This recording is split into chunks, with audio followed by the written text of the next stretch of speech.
அனைவருக்கும் வணக்கம். இந்து ஆட்டோ தொழிலாளர்கள் முன்னணி சங்கத்தில் சென்னை மாநகர செயலாளர் எழில்ராஜ் பேசுகிறேன். இன்றைக்கி தான் ஓட்டு போகிற நாள். நானும் தான் ஓட்டு போட்டேன். நான் எந்த கட்சி ஆட்சிக்கு வரணும்னு நினைக்கிறேனோ அந்த கட்சி நான் ஓட்டு போட்டிருக்கேன். அனைவரும் கட்டாயமாக ஓட்டு போடுங்க. அது இல்லாமல் ஒரு சில விஷயங்களை உங்களால் கூட பகிர்ந்துக்கலாம்னு சொல்லிட்டு இருக்கேன்.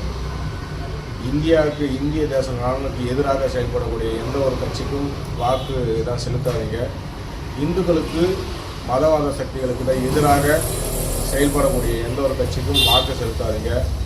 தமிழகத்தில் தான் திருப்பரங்குன்றம் அதான் முருகனின் தான் முதல் படை வீடான அதான் வீட்டில் வந்து பார்த்திங்கன்னா அந்த கோவிலில் இதுவரையும் தீபம் ஏற்ற முடியல. நீதிமன்ற உத்தரவு வந்து தான் இருக்கும்போதும் அந்த விஷயத்தை தான் நடைமுறைப்படுத்த முடியல. அதுதான் அரசு அதிகாரம். இப்படி ஒரு விஷயத்தை சார்ந்து அந்த ஒரு விஷயம் தான் முருகர் கோவிலில் தீபம் ஏற்ற முடியல. அதே போல் பல்வேறு தான் முருகர் கோவில்கள் வந்து பக்தர்கள் ஒன்றாக கூடி சாமி கும்பிடக்கூடாதுன்னு சொல்லிட்டு இன்றைக்கி இப்போ சமீபத்தில் இருந்த திமுக அரசாங்கம் மிகப்பெரிய அளவில் இந்துக்களுக்கு எதிராக செயல்பட்டது.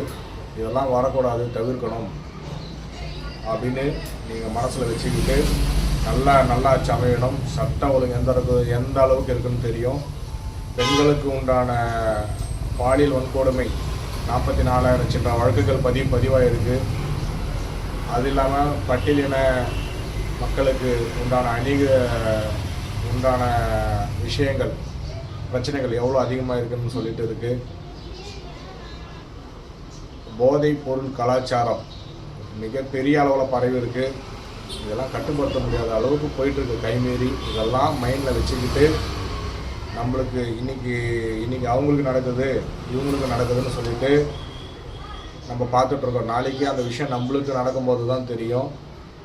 இதெல்லாம் மைண்டில் இதெல்லாம் மனசில் வச்சுக்கிட்டு நல்லாட்சி அமையணும்னு சொல்லிட்டு வாக்கு செலுத்துங்க. நன்றி, வணக்கம்.